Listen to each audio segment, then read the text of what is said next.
Hello everyone, welcome back! So, the recent update messed up my original Greatsword build too, but don't worry, I've got you covered with a brand new and improved version, and guess what? This one actually hits even harder.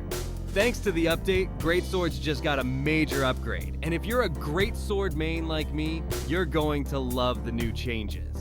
I'll walk you through everything as we get into the build. For this updated build, we're still using gear from 5 different sets, but with a few new additions. Our core remains the same, the Crimson Fiend set, and from this set, we're keeping the weapon, chest piece, and gloves, just like before. Now, as many of you know, the Fallen Lord set got reworked. It used to give 10% charged attack damage with just 2 pieces, but now you need 4 pieces to get that bonus. That makes it completely useless for our setup. But don't worry, we've got a strong replacement. We've swapped in gear from the Devourer set, using the pants to gain 10% confront damage from the 2-piece bonus. And for the boots, we're using Devourer of Darkness, which gives us 10% frontal assault damage. So yes, we lose some charged attack bonus, but we gain even more power in confront and frontal damage, which this build now focuses on. Moving on to accessories, we're still using the Fugitive Mage necklace for that reliable 10% charged attack damage boost.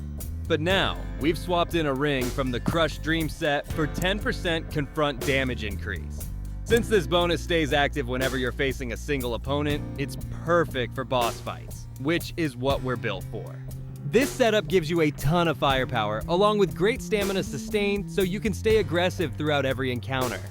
Now, let's talk about the attributes you'll want on your gear. If you've seen my original build, this won't come as a surprise. We're still focusing on charged attack damage increase and charged attack damage multiplier. You can also look for normal damage increase, damage multipliers, and even flat attack to boost your output. Here's a quick look at my gears and attributes, in case you're curious about what I'm running. My character is at level 149, just like the original build, and I've kept the same stat distribution: 20 vitality, 69 endurance, and 99 strength. I'm also getting plus 10 strength from the jar helmet, so don't be confused if your numbers look a bit different. In the attribute info section, I currently have 42% charged attack damage increase, 18% charged attack multiplier, 20% confront damage increase, 25% frontal assault damage increase. If you're above level 149, I recommend putting any extra points into vitality for survivability or into proficiency for even more damage. Remember, Greatsword scale with both strength and proficiency. Now let's talk phantoms. I'm using Wulfric since we're constantly attacking from the front, and his 15% frontal damage bonus fits perfectly with this build. When picking Khazan memories, prioritize damage increase, damage multiplier, and lastly stamina damage. The skill tree remains largely the same as the last build, but there's one skill that got even better after the update, Titanic Descent. It now deals 15% more damage when the enemy's stance is broken. You know what that means? We're going to spam the hell out of it. Let's just hope it doesn't get nerfed like Trance did. I've already gone over the rest of the skills in my previous build guide, so if you've seen that, feel free to skip ahead. But if you're new here, keep watching. Let's start with Swift Attack. Max out everything in this tree. This is the core of the Greatsword. You initiate attacks with Savage Momentum and chain directly into Mortal Blow. That's your bread and butter with a Greatsword. Very similar to the Moonlight stance from the Spear tree. Now, here's a major skill that makes a huge difference in your damage output: Overwhelm.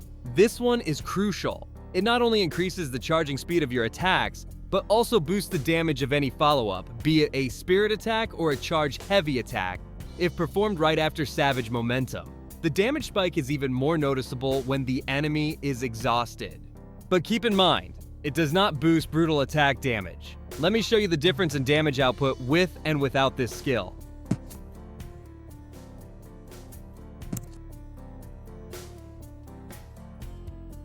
Unlock Titanic Descent as well. In Potent Blow, unlock Manifest Power. It increases the reach of your charge-heavy attacks. It gets even better when you unlock Limit Break, so make sure you unlock both skills. Now here's a skill you must unlock early: Phantom Knight's Veil. Here's what it does. When activated, it grants an effect that lasts 40 seconds, and during that time, every charged attack will generate shockwaves. This skill is essential if you want to keep enemies staggered. Next, go for Giant Hunt. This skill is perfect against large enemies. Unlocking its next level increases the damage dealt during the leaping strike. Moving to Unbreakable. If you're trading hits, this is the branch for you. Heat of Battle grants extra poise and reduces damage while attacking. Indomitable, you deal more damage during ongoing attacks when hit, and you'll also gain spirit. Heavy Pressure reduces charge time of any attack that follows up a charged attack. Do not get confused with Overwhelm, since Overwhelm only increases charging speed of those attacks that are chained after Savage Momentum or Final Swift attack. Next is Inner Fury, and it's seriously cool. It's especially helpful when you're out of stamina after exhausting a boss. Activate this and you'll gain faster charge speed for 15 seconds or 30 seconds at max level. Perfect for landing a final blow when you're tapped out. From Overrun Skill Tree, Combat Cadence is great for a quick dash attack. Helm Break, and with its second level, you can chain into Potent Blow. To use Combat Cadence in optimal way, use Helm Break first, then hold Light Attack to deliver a quick charge attack. Dodge Stamina is a must. It reduces stamina cost while dodging. Extreme Dodge is great for Brink dodge users. It increases stamina recovery for 5 seconds. Seething Blood boosts effects of Extreme Dodge and Solid Stance. From Guard, pick all these. Avenger deals damage during Brink guards. Defense Stamina reduces stamina cost while guarding. Defense Spirit boosts spirit gain from Brink guard. Armor Breaker is a no-brainer. Absolutely insane for interrupting enemy attacks. Add Heart Piercer to chain into a stab right after Armor Breaker. You can use other spirit skills if you prefer, but I don't find them valuable for this setup. From the common tree, make sure to max out the resources tree to increase spirit gain from dodges, Brink guard, doings attacks, and also from taking damage. Max out the reflection tree, because it's busted. If you're still struggling with reflection, I've made a guide to master it easily. Check the pinned comment. From Brutal Attack, unlock skills only if you have spare points. Javelin? Not worth it. Counter Attack? Max it out. Final level will help you a lot when facing burst attack.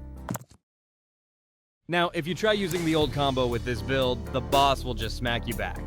But don't worry, I've figured out a new combo that works beautifully. Here it is. After Reflection, go into an uncharged Phantom Knight's Veil, then follow up with Savage Momentum and Mortal Blow. After that, repeat Savage Momentum into Titanic Descent. This sequence absolutely melts enemies when done right. And just to prove it, watch how I take down Ozma using this exact combo. But remember, you must have the Phantom Knight's Veil buff active or the Stunlock combo won't work. That buff is essential.